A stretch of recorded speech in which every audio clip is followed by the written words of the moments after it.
Hi, so today we have two more types of development, and that is Erickson's psychosocial development and social emotional development.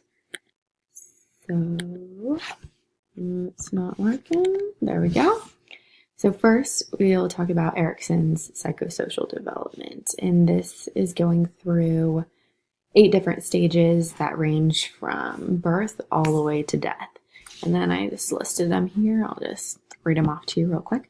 So it's trust versus mistrust, autonomy versus doubt, initiative versus guilt, industry versus inferiority, identity versus role confusion, intimacy versus isolation, generativity versus stagnation, and integrity versus despair. We'll just go through those 8 stages real quick. The first stage, trust versus mistrust. And this occurs at 1 year old. And this is when kids look to their parents to give them hope. So kids really are unsure about the world around them, and they look to their parents to give them answers, and their parents are there for them, and they start to develop trust for their parents, and then that trust then turns into hope. And then if they don't, they will likely be full of fear and suspicion, which totally makes sense. Like, if a child is so unsure about their world, like, they're gonna be fearful of it and super suspicious about everything that goes on in it. So stage number 2 is autonomy versus doubt. And this is at 2 years old that this occurs. And children need to be given independence so that they can develop will. So it's super key that parents give their children the ability to be independent and explore. But in that independence, they also need to be in a supportive environment so that they can properly develop that will. And if they don't go through this stage, they can develop a sense of shame and doubt, obviously. Third stage is in the 3 to 5 range, and this is when children develop a sense of purpose through interacting with others. So they get that purpose from leading others, a sense of leadership, and they also ask a lot of questions in this stage. And if they are shut down by, say, parents, peers, or teachers, they begin to feel inadequate, which is really sad, and they feel like guilty, like, why am I asking all these questions? I don't know. But, yeah. Stage 4 is industry versus inferiority, and this is in the 6 to 12-year-old range.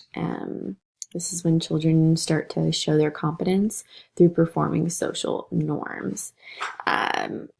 So in this, they're trying to win the approval of others by performing these social norms, and they gain confidence when they are encouraged by these social norms, when they do them well. And if they do not successfully complete this stage, they can develop a feeling of inferiority. This stage is really key to have a balance, because if children feel super competent, they're gonna develop pride, and we don't want a bunch of prideful kids running around. And so some failure is necessary during this stage so that they can become modest and not super prideful. But there's balance in all of these, really. The 5th stage, identity role versus role confusion, and this is in the 12 to 18-year-old range. So getting up into adulthood, children find fidelity and uniqueness through looking to their future and discovering where they fit in. So this is when, people start asking, who am I and where do I fit in this world? And it's really important to find an answer to those questions. Because if they don't, they can often become rebellious if they don't know who they are. This actually happened to me. I didn't know who I was or where I was going until a couple years ago, and I definitely became rebellious because I just didn't know, and it was definitely directed towards my parents, unfortunately, but that's just the way it went, and glad I'm out of that and definitely not proud of it. The next stage is in the 18 to 40-year-old range, and this is the one I'm currently in. This is dealing with intimacy versus isolation.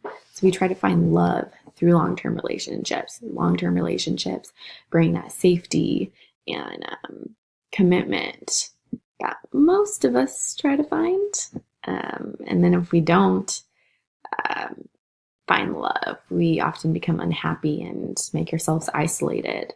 I'm currently engaged, getting married next year, so but I definitely see in my friends that aren't in long-term relationships that they're pretty unhappy about it. Like they desire that, but don't yet have it. And so that's kind of sad to see. Then getting into the last two stages that I have not yet entered, but that's okay. They still make total sense to me. So the 7th stage is generativity versus stagnation. And this is the 40 to 65-year-old range. We develop care through raising a family. So people really are wanting to give back to society at this point and are wanting to raise families. And through that, they develop care. And we often feel unproductive if we don't go through this stage. And I can definitely see this happening in myself because I feel like one of my main purposes in life is to be a mother and raise a family. And if I don't do that, I will definitely feel unproductive and that, I don't know, I didn't really do anything. But, yeah. Then the last stage, stage 8, is 65 to death. And this is integrity versus despair. And this is when we develop a sense of wisdom as we look back on our lives. So obviously, as we get older, we get more wise and we can then share that wisdom with others. And if we are unhappy with the way we lived our lives, we develop a feeling of dissatisfaction, which is super sad. Like if somebody's not happy with the way they live their lives, maybe with mistakes they may feel guilty, and just feeling dissatisfied at the end of your life is super sad to think about. And then, so going on to the next development is the social emotional development. And this deals with an individual's experiences and their ability to control their emotions in a way that they can maintain healthy relationships.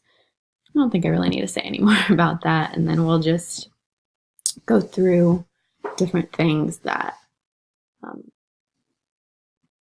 have to do with the social emotional development.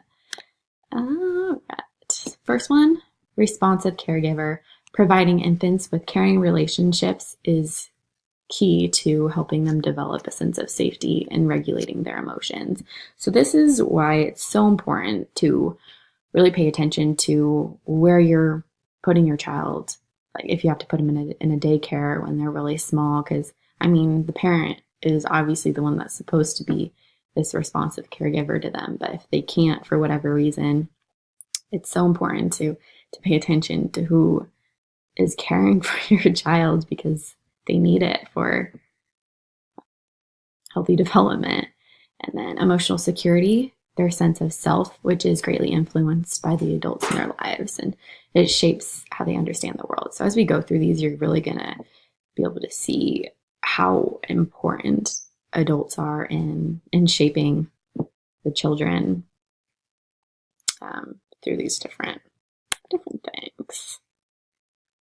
So temperament can have a part in how an individual expresses emotion, and again, influenced by adults.